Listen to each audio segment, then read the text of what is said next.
రాజుగారి మంగలి. పుష్కలావతి నదీ తీరాన ఒక చిన్న రాజ్యం ఉండేది. దాన్ని పాలించే రాజు ఆకస్మికంగా చనిపోవటం చేత ఆయన కొడుకు సుదర్శనుడనేవాడు చాలా చిన్నతనంలో రాజయ్యాడు. అతనికి రాజ్యపాలనలో మంత్రి తదితరులు సాయపడుతూ వచ్చారు. అయితే సుదర్శనుడి అంతరంగిక సలహాదారు ఆస్థాన మంగలి. ఈ మంగలి నడివయసు దాటుతున్నవాడు. సుదర్శనుడి తండ్రి పాలించినంత కాలము ఆయన తన మంత్రికి సైతం చెప్పటానికి వీలులేని రహస్యాలను ఈ మంగలికి చెప్పి అతడి సలహాల ద్వారా చాలా లాభం పొందుతుండేవాడు. రాజ్యాభిషేకం అయిందిలాగా అయితే సుదర్శనుణ్ణి వెంటనే పెళ్లాడమని మంత్రి మొదలైన వాళ్ళు ఒత్తిడి చేయసాగారు. రాజ్యానికి ఒక్క రాజే కాదు, రాణి కూడా ఉండాలన్నారు. సుదర్శనుడు చూద్దామని మాట దాటించేస్తూ వచ్చాడు. సంగతి ఏమిటంటే సుదర్శనుడికి పెళ్లాడాలనే ఉన్నది. కానీ అతనికి ఆడవాళ్లంటే చాలా అనుమానం. అందంగా ఉన్నవాళ్ళు నీతిగా ఉండరని, అందము నీతి ఉన్నవారిలో సాధుత్వం ఉండదని, అన్నీ ఉన్న మనిషిని ఎన్నిక చేయటం ఎవరి వల్ల కాదని అతని భయం. అయితే ఈ మాట మంత్రి మొదలుగా గల వాళ్లతో అనటం అనుచితంగా ఉంటుంది. ఒకరోజు మంగలి సుదర్శనుడికి గడ్డం గీకుతూ, ప్రభువారు వివాహం మాట తలపెట్టకుండా ఉన్నారేమి అని ప్రతి వాళ్ళు అడిగేవాళ్లే బాబయ్య. నాకు మాత్రం ఏమి తెలుసునని జవాబు చెబుతున్నాను. అంతకంటే మంచి సమాధానం ఉంటే అదే చెబుదును అన్నాడు. వెంటనే సుదర్శనుడు స్త్రీల విషయంలో తనకున్న సందేహం చెప్పేసి, ఒరే, కులగోత్రాలు కూడా వద్దు, చూడ చక్కనిది, నీతి గలది, మంచితనం గలది అయిన కన్యను ఎలా తెలుసుకోవటమో నీకు తెలిస్తే చెప్పు, ఈ క్షణం పెళ్లాడేస్తాను అన్నాడు. మంగలి ఒక్క క్షణం ఆలోచించి, అదే సమస్య అయితే దానికి ఉపాయం ఉన్నది బాబయ్య. నా దగ్గర ఒక అద్దం ఉంది. అందులో ఎవరిని చూసినా వాళ్ల కుళ్ళంతా కళ్ళకు కట్టినట్టు కనిపిస్తుంది. తమరికెవరినన్నా చేసుకోవాలని ఉన్నప్పుడు నాకు కాస్త అవకాశం ఇప్పించారంటే నా అద్దంతో వాళ్ల జాతకం చదివేస్తాను అన్నాడు.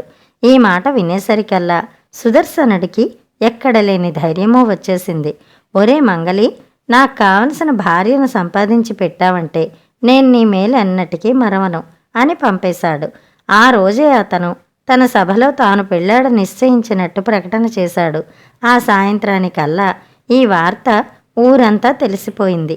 రాజుగారు కులము హోదా పాటించరట. ఆయనకు కావలసినది బుద్ధిమంతురాలు, అందగత్తె అయిన కన్య. ఈ వార్త తెలుస్తూనే అందగత్తెల మనుకున్న వారంతా అద్దాలలో తమ ముఖాలను చూసుకుని, ఇది రాణి కాబోయే ముఖమేనా అని తమను తాము ప్రశ్నించుకున్నారు.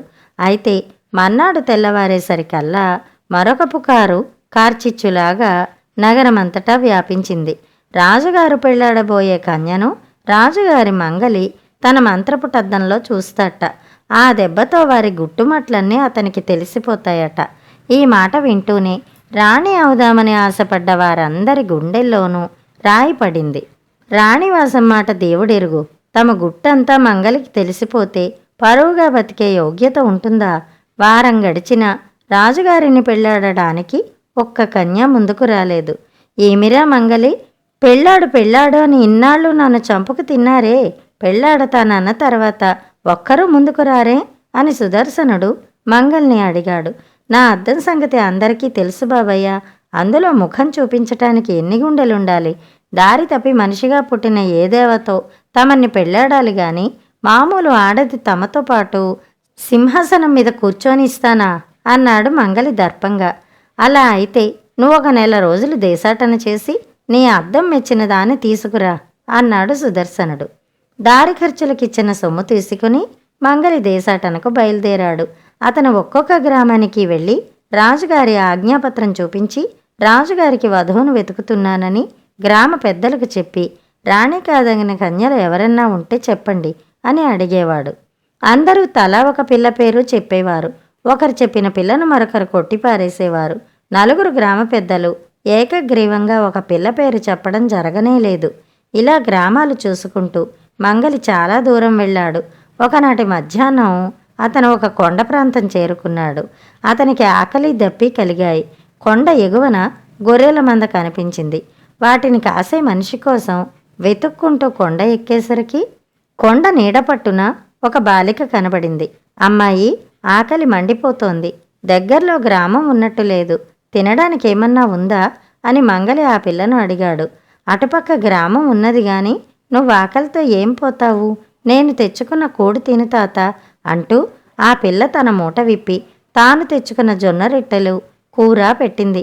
వాటిని తిని తాబెటికాయలో నీళ్లు తాగి మంగలి తేరుకున్నాడు. ప్రాణం నిలబెట్టావు తల్లి అంటూ మంగలి ఆ పిల్లకేసి చూసి దిగ్భ్రమ చెందాడు. ఆమె ముఖం చంద్రబింబంలాగుంది. చెంపకు చేరడేసి కళ్ళు, నవ్వితే సొట్టలు పడే బుగ్గలు, బారెడు పొడుగున్న జుట్టు, పాతబట్టలు కట్టుకుని కూడా పార్వతీదేవిలాగా ఉన్నది పిల్ల. ఆహా, ఈ పిల్లకు తలదువ్వి కొప్పు పెట్టి పట్టుబట్టలు కట్టి నగలు అలంకరించినట్టయితే ఈమె ముందు ఏ రాజకన్యక నిలబడగలదు? ఈమె స్వభావం కూడా ఎంతో మంచిది, కల్లా కపటమూ లేని మనిషి అనుకున్నాడు మంగలి. అతను ఆ పిల్లతో, అమ్మా, నిన్ను మా రాజుగారికిచ్చి పెళ్లి చేస్తాను, ఒప్పుకుంటావా అని అడిగాడు. రాజుగారికి పెళ్ళం కావటం నా వల్ల అవుతుందా తాత అన్నదామె. నువ్వు చెయ్యవలసిందేమీ లేదు, ఇప్పుడున్నట్టుంటే చాలు, నిన్ను రాజుగారికి చూపిస్తాను, నా వెంట వస్తావా అన్నాడు మంగలి. ఆమె ఒప్పుకుంది. ఇద్దరూ బయలుదేరి రాజభవనం చేరుకున్నారు. మంగలి అంతఃపురంలో దాసీల చేత ఆ పిల్లకు చక్కగా స్నానం చేయించి అలంకరింప చేయించాడు. దాసీలు ఆమెకి జుట్టు అందంగా ముడివేసి పూలు పెట్టి ఆమె శరీరానికి సుగంధ లేపనాలు పూసి ఆపాదమస్తకము నగలు పెట్టి మంచి బట్టలు కట్టపెట్టి తీసుకువచ్చేసరికి మంగలికే కళ్ళు చెదిరాయి. ఈ మనిషి గొర్రెలు కాచుకుంటూ ఉండిన పిల్ల అనుకోవటం అతనికి చాలా కష్టమైంది. అతను తన ఇంటి నుంచి ఒక అద్దం తెచ్చి అందులో రాజుగారికి ఆ పిల్ల ప్రతిబింబం చూపించి, చూడండి బాబయ్య, పిల్లలో ఒక్క మచ్చ ఉన్నదేమో అన్నాడు. సుదర్శనుడు అద్దం లోపలి బింబాన్ని చూసి పిల్లను చూసి పరవశం చెంది ఆమెను పెళ్లాడేశాడు. వివాహ సమయంలో మంగలికి మంచి జాగీరు లభించింది. అందరికీ మంగలి అద్దంలో ఎంతో గురి కుదిరింది. గొప్ప గొప్ప వాళ్ళందరూ తమ భార్యల ప్రతిబింబాలను ఆ అద్దంలో చూసి వాళ్లను గురించి నిజం తెలుసుకుందాం అనుకున్నారు.